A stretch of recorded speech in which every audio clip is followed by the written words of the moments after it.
Graças a Deus, cumprimento a igreja com a paz do Senhor. Graças a Deus.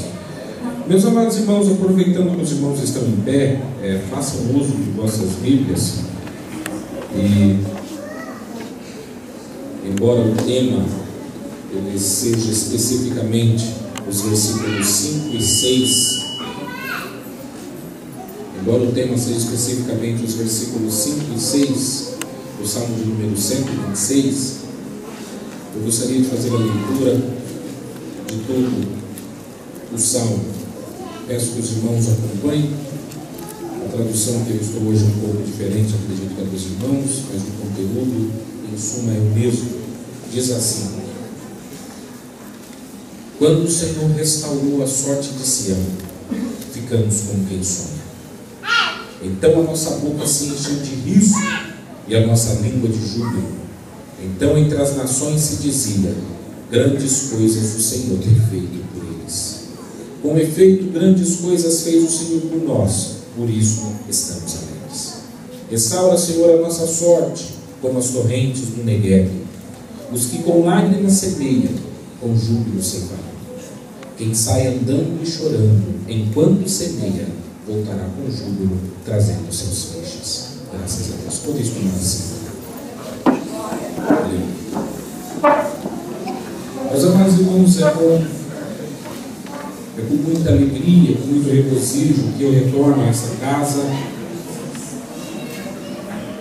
Eu estava fazendo algumas contas, e embora eu já tenha pontuado muito com os irmãos aqui, eu acredito que, mas a última vez que eu pontuei tem pelo menos 4 anos, né?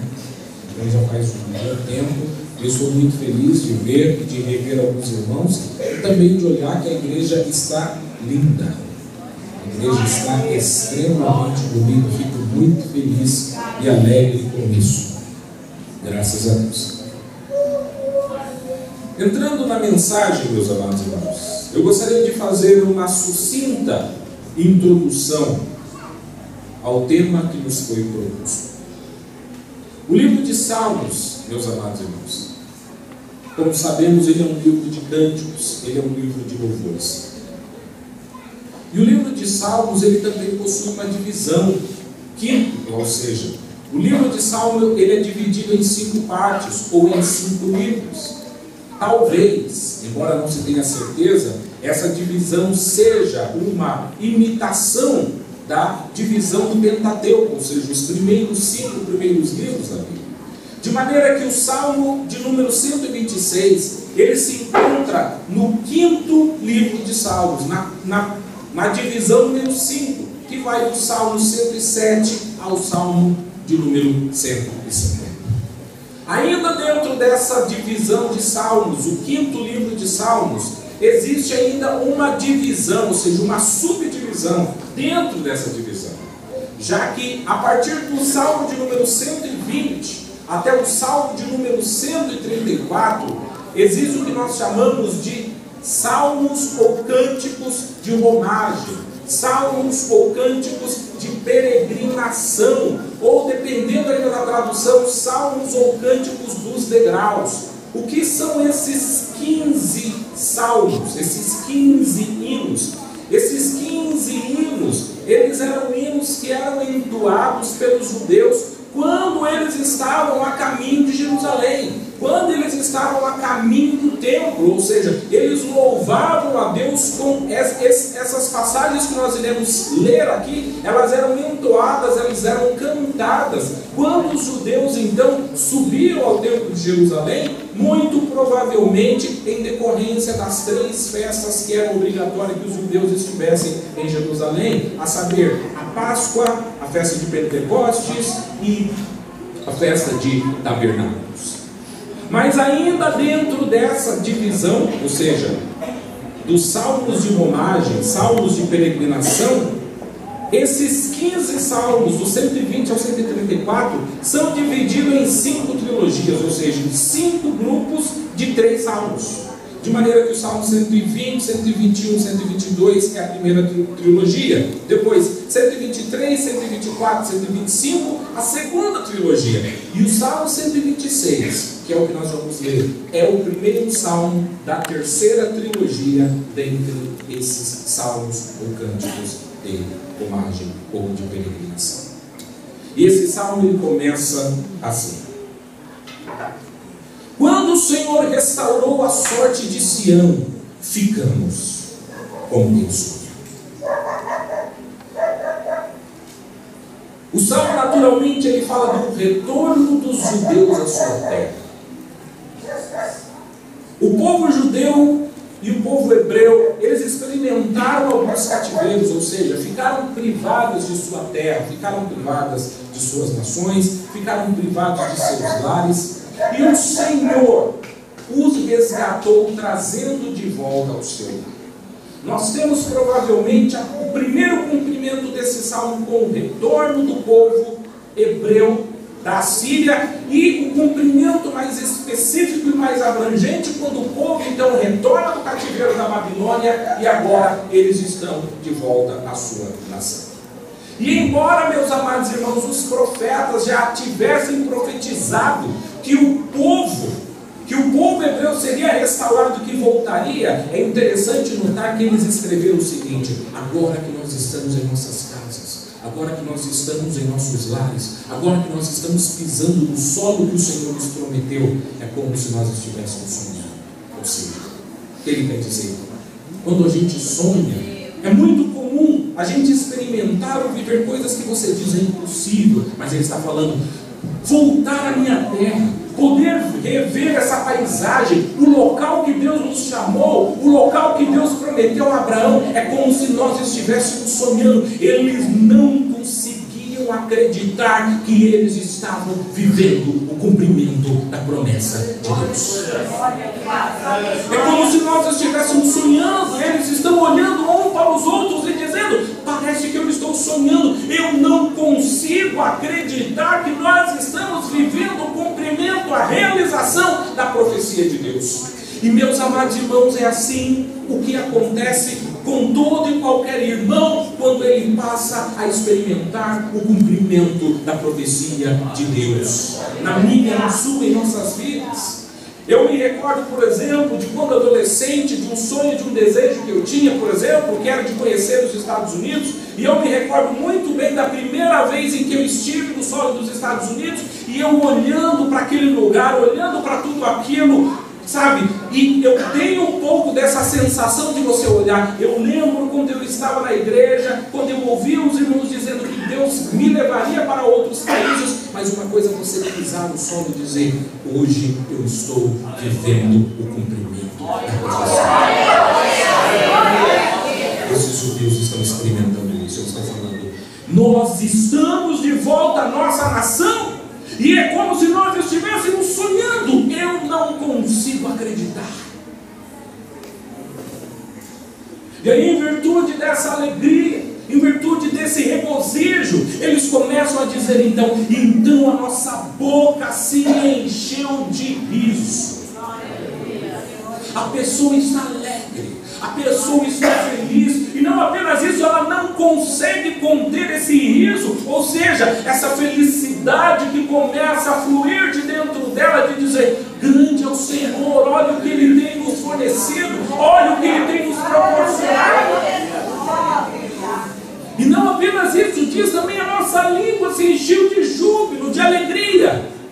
E aí, meus amados irmãos, preste bem atenção no que o salmista diz. E a nossa língua, e então entre as nações se dizia, grandes coisas o Senhor tem feito por eles.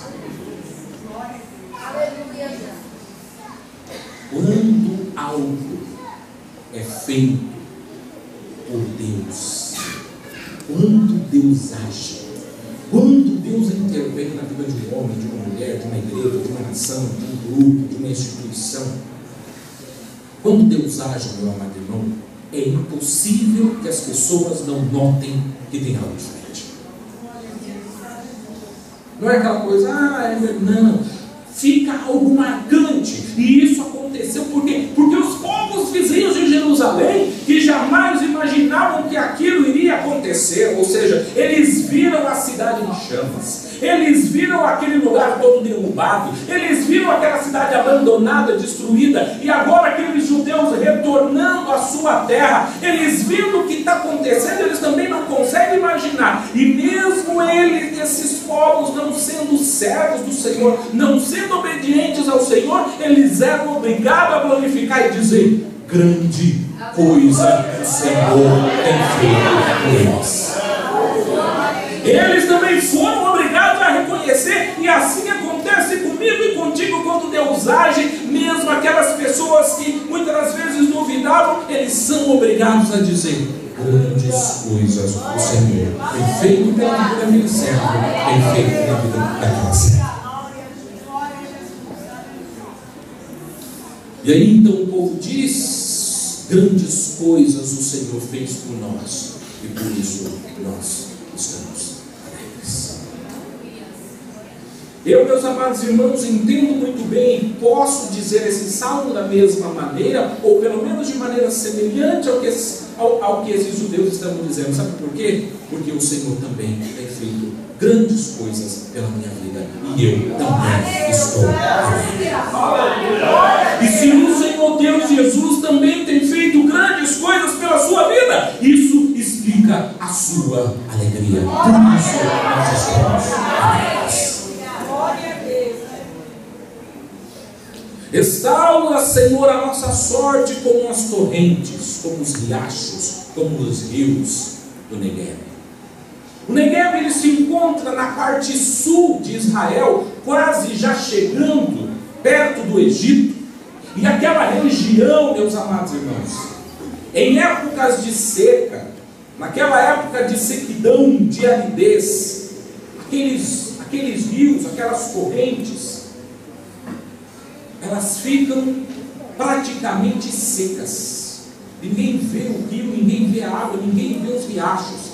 Mas quando chega a época das chuvas, começa a nascer aquele lugar que parecia seco, a água começa a ganhar corpo, começa a ganhar profundidade, e de repente aquilo que antes era um lugar seco começa a experimentar a vida, porque a água traz vida, e o povo está querendo dizer isso exatamente: Senhor, faz conosco como o Senhor faz com as correntes, como os rios do Negueb. Eles estavam secos, aparentemente secos, mas quando chega a chuva, o Senhor restaura tudo. Ou seja, a nossa nação parece que está seca, que está destruída. Nos restaura a sorte, Senhor, de maneira que nós possamos experimentar uma nova fase, assim como o Senhor faz com as correntes de Negueb.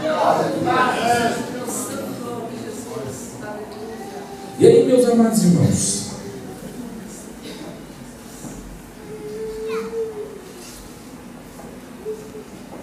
nós entramos nos versículos que são os versículos que devem ser enfatizados nessa mensagem. Os que com lágrimas semeiam, ou os que semeiam em lágrimas, cegarão com alegria.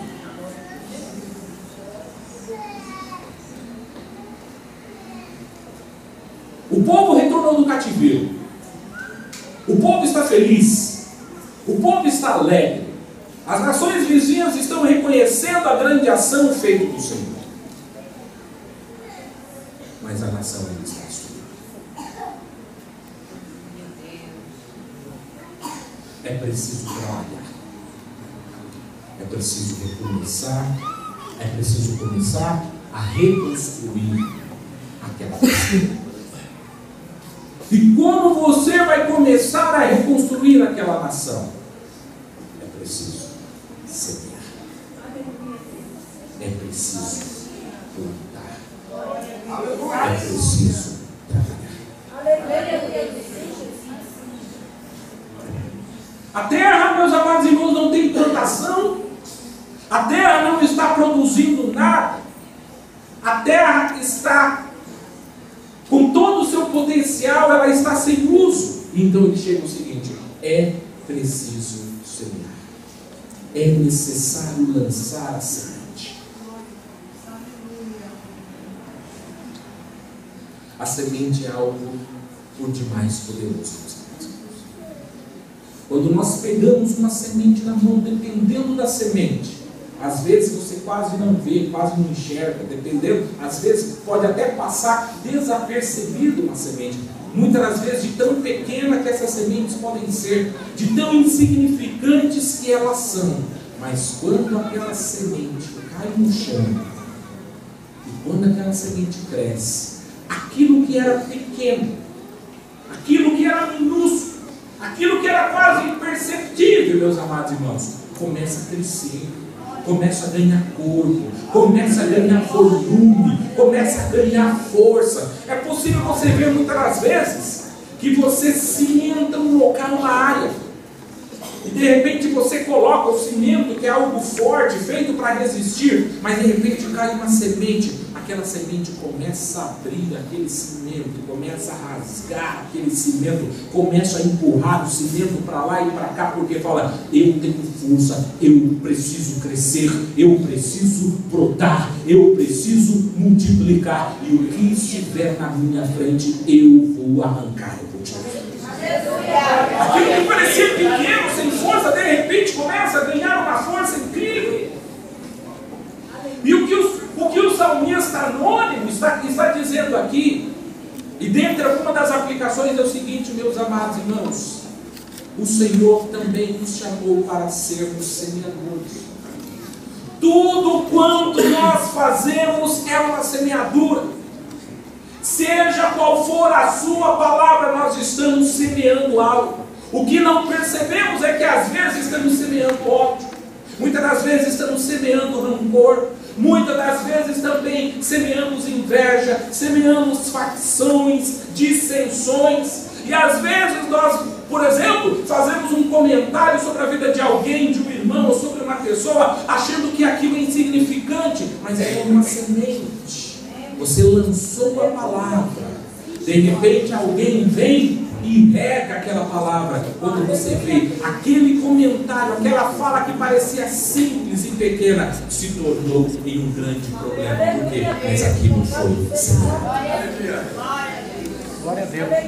E o que ele quer dizer? Da mesma maneira nós devemos semear aquilo que o Senhor nos chamou para semear. O Senhor nos chamou para semear o amor. O Senhor nos chamou para semear a paz. O Senhor nos chamou para semear o respeito. O Senhor nos chamou para semear uma família. O Senhor nos chamou para semear tudo aquilo que é bom, que é bonito, que é reto, que é de boa fama. O Senhor nos chamou para isso. E portanto, meus amados irmãos, não deixamos de cumprir o propósito do ministério que o Senhor nos entregou, que é de semear boas obras, boas palavras. O Senhor nos chamou para isso, meus amados irmãos. E às vezes você fala: por que é que de repente, então, eu tenho medo de dizer isso, de falar algo? Sabe por quê? Porque às vezes nós não entendemos e dizemos o seguinte: parece que hoje não tem nada, e é difícil que Deus irá fazer algo grande. Mas, meu amado irmão, se você lançar a semente, Glória a Jesus. tudo que eu e você precisamos fazer é depositar uma semente. Glória a Deus. Sim, meu Deus. E isso, sabe o que isso prova, meus amados irmãos? Isso prova a nossa total dependência e confiança do Senhor. Porque os salmistas estão voltando para a sua terra. Eles devem semear, mas só semear não basta. Se eu lançar a minha semente, ela não vai crescer por si só. É necessário que haja chuva. É necessário que alguém regue. E eu não controlo a chuva. Eu não controlo a água. Mas a pessoa está falando: eu estou semeando, cumprindo a minha parte, crendo que o Senhor, o meu Deus, o meu Senhor, o meu Salvador, Ele há de fazer a parte dele. Eu irei semear, mas o Senhor irá enviar a sua chuva. E quando o Senhor enviar a chuva, quando o Senhor envia a chuva, quando o Senhor abre as comportas do céu e as águas começam a cair, meus amados irmãos, aqueles irmãos que depositaram aquela semente irá brotar.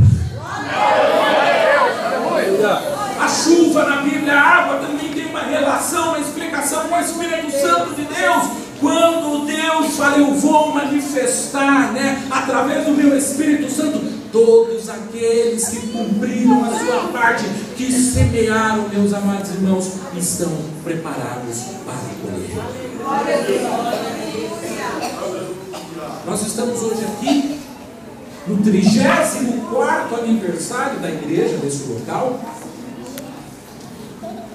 15 anos dentro desse tempo. O que eu quero dizer, meus amados irmãos, hoje eu estou aqui, hoje nós estamos aqui, mas algumas pessoas, antes disso tudo, talvez eles não visualizavam dessa maneira, mas eles falavam: eu acredito, eu irei colocar a minha semente. E eles depositaram a semente. Esse trabalho hoje aqui, meus amados irmãos, é o resultado da plantação de alguns irmãos. E esses irmãos hoje podem dizer como o salmista: nós estamos nesse tempo, nós estamos alegres. Por quê? Porque grandes coisas o Senhor tem feito. E isso, meus amados irmãos, deveria pelo menos nos encorajar para dizer o seguinte: da mesma forma que Ele agiu, nos dando essas bênçãos, nós devemos continuar caminhando, fazendo aquilo que o Senhor nos pediu. Por quê? Porque Ele é o mesmo ontem, hoje e será eternamente. Então certamente Deus continuará a agir em nosso meio. Glória a Jesus, aleluia.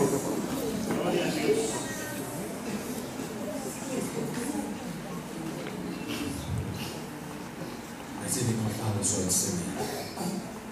Ele diz: os que semeiam em lágrimas. Porque embora nós sejamos cuidados por Deus, embora o Senhor esteja no controle de nossas vidas, embora nós saibamos que todas as coisas cooperam para o bem, não de todos, mas aqueles que amam a Deus, nós passamos por momentos de dificuldade, de tribulação. E esses momentos nos fazem chorar. Muitas vezes nós choramos. O choro não é necessariamente um sinal de fraqueza, meus amados irmãos. A Bíblia diz que Jesus, ao saber que seu amigo Lázaro havia morto, Jesus chorou. A Bíblia diz que Paulo, conversando com os seus irmãos, endereçando a sua carta para a igreja de Éfeso, ele chorou. Temos um profeta na Bíblia, conhecido como um profeta chorou. Mas ele estava saindo. E muitas das vezes, meus amados irmãos, é como se as nossas lágrimas, é como se as nossas próprias lágrimas sejam a água a regar a semente que estamos.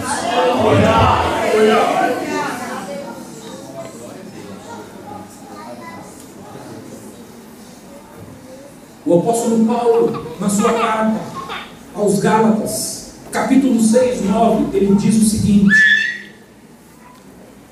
e não nos cansemos de fazer o bem. E não nos cansemos de fazer o bem, pois no tempo próprio colheremos. Preste bem atenção. Não se canse de fazer o bem. Por quê? Porque na estação correta, no tempo de Deus, nós iremos colher o quê? Aquilo que plantamos. Mas aí ele diz o seguinte: se não desfalecermos, se não desanimarmos. Não, meus irmãos, nós não vamos desanimar. Nós não vamos abandonar. O escritor ao Hebreus, ele diz o seguinte: mas nós não somos daqueles que desistem, mas nós não somos daqueles que abandonam. Meus amados irmãos, a palavra de Deus diz o seguinte: aquele que começou a boa obra em nós, ele é fiel para terminar.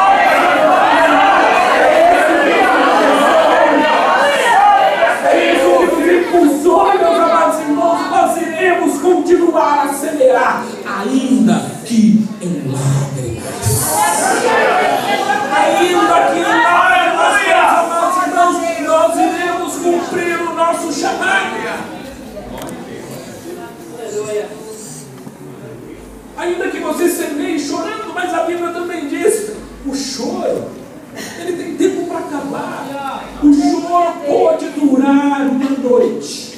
mas a alegria vem de manhã, Deus.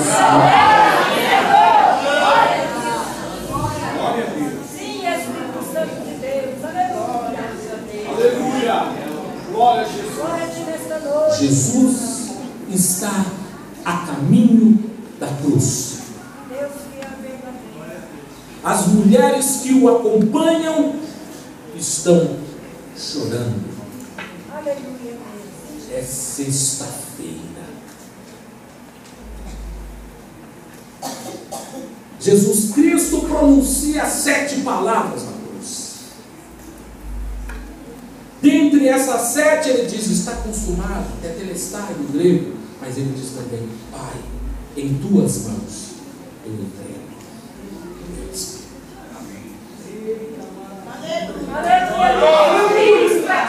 Jesus morre.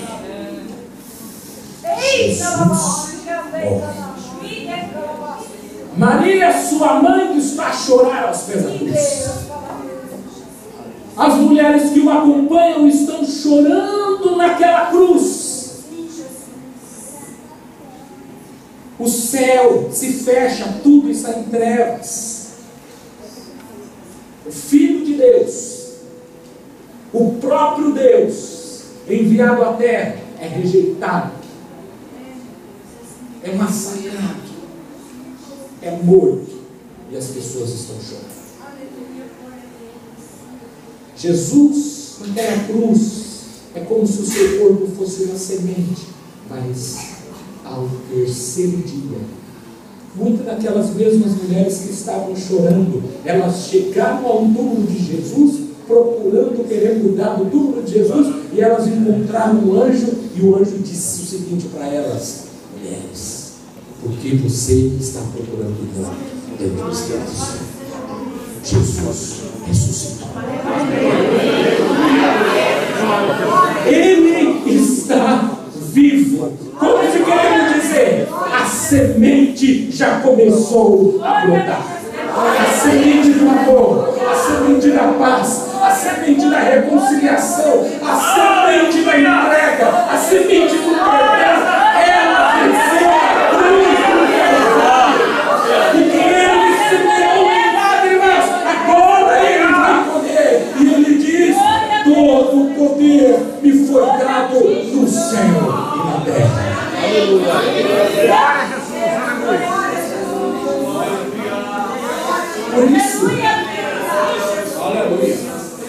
Por isso eu quero aqui, meus amados irmãos, a conclusão dessa mensagem, citar mais um versículo paulino. Paulo escrevendo aos 1 Coríntios, capítulo 15, versículo 58, ele diz o seguinte: portanto, meus irmãos, sede firmes e constantes. Sede firme na tua semeadura, continue a semear. Sede constante na tua semeadura, continue a semear. E sempre abundante na obra do Senhor, sabendo que no Senhor o teu trabalho não é vão.